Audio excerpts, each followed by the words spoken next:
Celebrating 30 years of phenomenal trend forecasting, 5 times a week, Monday through Friday. Here's Gerald Celente with today's trends in the news.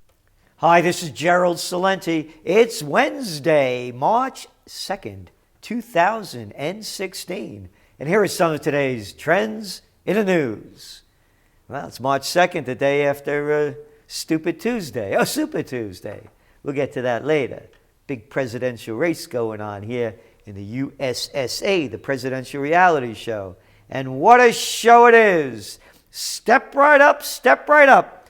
We got freaks behind the curtain. You're going to see them soon.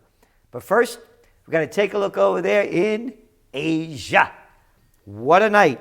Whoop, everything up. Let's see. Nikkei up over 4%. Shanghai up over 4%. Hang Seng up over 3%. On the good news, Moody's lowers outlook on China's credit rating to negative from stable. Now that's a good reason for the markets to go up, as well as all those lousy numbers that we keep reading about. You know, the Chinese factory activity hits lowest level since end of crisis. That's a good reason for the markets to go up because more stimulus coming your way. Activity in China's factory and services sector fell last month to the lowest level since the aftermath of the global financial crisis.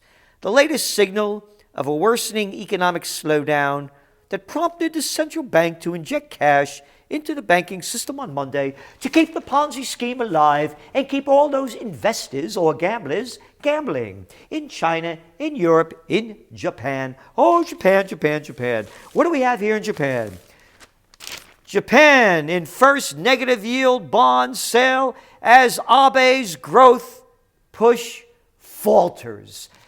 Abe's growth push falters. These people screw up things, whether it's starting war or destroying economies, and they just keep rolling out the red carpet for them. Everybody salutes, and all the morons keep voting for them.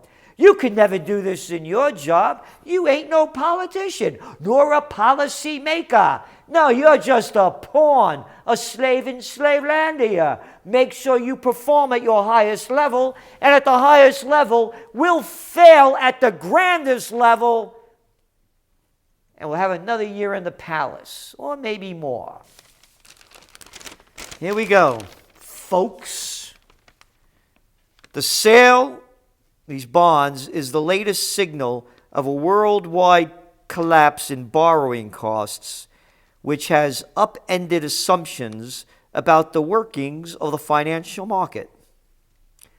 As policymakers, they said, policymaker, send your kid to school to get a degree in policy making. They would be perfect, man. They could go into debt and then they'll get a real job that'll pay them off big time.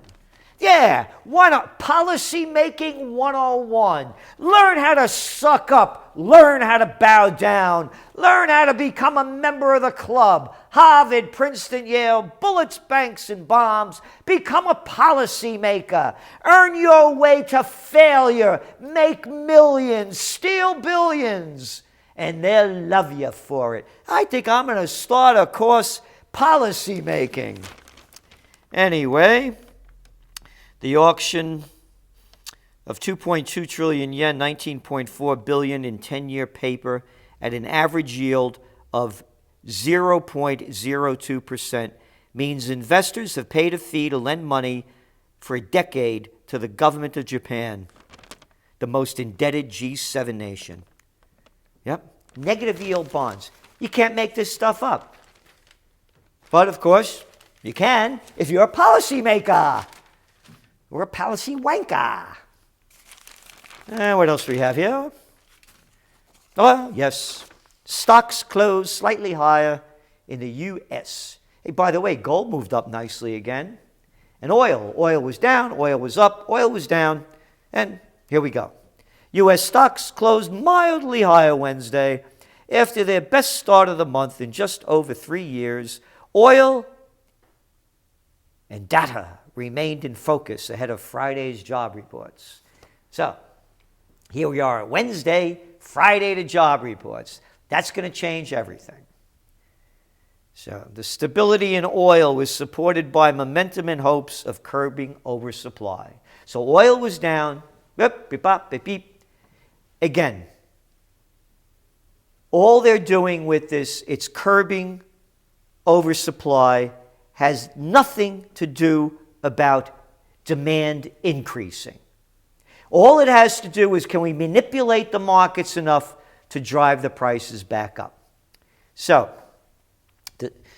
Reuters reported in late morning trade that Venezuela's oil minister said more than 15 countries will attend an upcoming oil meeting to discuss an output freeze. Earlier, the major averages touched session lows as U.S. crude oil futures briefly fell 2%. Again, there we go again. 2%, 5%, all fluctuations based on nothing. And speaking of nothing, Malaysian leader received $1 billion. I love this story. Deposits into personal accounts of Malaysia's prime minister totaled more than $1 billion. The Wall Street, this is amazing. Where did he get? He got the money from, they called it a legal donation from a member of Saudi Arabia's royal family. I didn't do anything wrong. No, he liked me. That's why he gave me $1 billion. Don't forget to vote. It's every country. Abe, Malaysia, name the country, name your crooks, name your criminals. Don't forget to support them. Because last night it was in the USSA a premier Super Tuesday. That's right. You know my campaign slogan for 2016? Trump or Clinton? Hitler or Hitlery? So, both of them won about 7 states. That's right. Here is Hillary's victory speech. Oh boy, she was pumping it out, and them crowds out there were cheering her on. America is strong when we're all strong. You know, we've got work to do. They talk to you like this, and the people cheer. That work is not to make America great again. America never stopped being great. We have to make America whole. We have to fill in what's been hollowed out with empty talk. It's not like the Republicans and the Democrats haven't destroyed it, and her husband, a prime destroyer of America, with NAFTA. Hey, you liberals, you like them GMOs? No, I bet you like them bovine growth hormones better. Yeah, you love those advertisements on TV where they sell you them drugs and they tell you how good it is for you, with the rest of the ad being 3/4 telling you how it's going to kill you in 17 different ways. Bill Clinton. Deregulation of the communications industry. 6 companies own 90%. Bill Clinton. Hollowed out? Hollowed out, man. And the crowds cheer. I'll fight for you. Oh, I forgot the deregulation of the Glass-Steagall Act. Oh, the wars, yeah. Iraq and Serbia. Yeah, blood on their hands. Yep, anyway. So here's what we wrote in the Trend Alert yesterday, before Super Tuesday. Taking an aim at the Trump slogan, Make America Great Again, in her victory speech in South Carolina Saturday,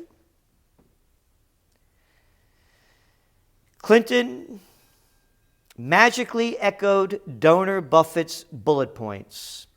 Despite what you hear, we don't need to make America great again, she said. America has never stopped being great. Again, America never stopped being great. We have to make America whole. The work is not to make America great again. America never stopped being great. All right, that was last night. They repeat the same lies, and the crowd loves them. She goes on to say about jobs and more good jobs. You elect her more good jobs, jobs that pay enough for a family to live on. Even put a little away for retirement. Even put a little away for retirement. As these people, what did she make? Like her and her husband in the last 4 years, $150 million shooting off their mouth for BSing to get a lot of money paid back for all the laws that they deregulated so the Wall Street gang could become bigger. And if you elect me, you'll even have a little to put away for retirement. And she goes on, here we go. She goes on to say about, yesterday I was at the Old South Meeting House in Boston where nearly 2.5 centuries ago American patriots organized the original Tea Party. I had to wonder what they would make of corporations that seemed to have absolutely no loyalty to the country that gave them so much. What would they say about student loan companies that overcharge young people? And corporations that shift their headquarters overseas. This is all her husband's doing. You go back, it was the Clinton administration, then pushed finally through by when Biden was the senator of that loophole state, Delaware, so you couldn't get out of your student loans. The jobs are gone because her husband sent them over with NAFTA. But the crowd cheers. And she goes on to say about Flint, Michigan. Let me leave you with a story that's inspired so many of us. I'm sure you've been inspired by this. By now, we all know what happened in Flint, Michigan, don't we? Our city's children were poisoned by toxic water because the governor wanted to save a little money. That's another story in Flint. There's another story in Flint. It's a story about a community that's been knocked down but refused to be knocked out. It's hundreds of union plumbers coming from across the country to help install new water fixtures. It's students raising funds for water deliveries and showing up to distribute supplies. It's the United Auto Workers and General Motors donating millions of dollars to help. And she goes on, when I visited Flint a few weeks ago, I went to the House of Prayer Missionary Baptist Church and did my act. How about Obama giving nothing to Flint? How about the government screwing them? No, we won't talk about that. We'll make up a nice phony story. Yep. We know there are many other Flints out there, communities that are hurting and need help. We've come too far in this country to let us turn back. We're going to build on the progress that we've made. What progress have you made? Zero. A total failure as a Secretary of State. Libyan war. Assad has to go. You voted for Iraq. You've been supporting every military dictator that America likes to do business with. We're going to build on the progress that we've made. We saved the auto industry thanks to President Obama. Now we've got to create new jobs and industries of the future. I could go on, but I just want to end, because this is equal opportunity, to talk about Trump and his speech. He goes on to say, we're going to create jobs like you've never seen. Of course, he gives no plans to do that. He goes, when you're looking at the incompetence of the administrations, of the Iran deal, where we gave $150 billion, we got absolutely nothing. We didn't give anything, Donald, the liar, Trump. I saw thousands of Muslims cheering when the World Trade Center came down. Hey, Gcelente, could you show me a photo? What, did they erase all the video? It never happened. Oh, he said he saw him in Jersey, just to make it clear. I saw him in Jersey. We didn't take it. We gave Iran back the money we stole from them under the name of sanctions. It was their dough, Donald, the deal maker. You're a real estate guy. Take it easy with your attitude. And here we go, folks. When you look at all the problems our country has, and you look at our military, which is really being depleted rapidly, depleted. He always repeats everything because he's either got a mental disorder, it's either a con game, or he's just too stupid because it's amazing, depleted brain. Anyway, you know, this cat drinks Diet Cokes out of plastic cups, so hey. We're going to make our military bigger and better and stronger than ever before. Oh, here we go. And nobody is going to mess with us. Nobody is going to mess with us. We have the biggest military in the world. No one even comes close to us. Nobody's going to mess with us. Hey, how about messing up your hair? Mess with us. Look at this clown show. Look at this freak show. It's the presidential reality show. This is Gerald Celente, and that's some of today's Trends in the News.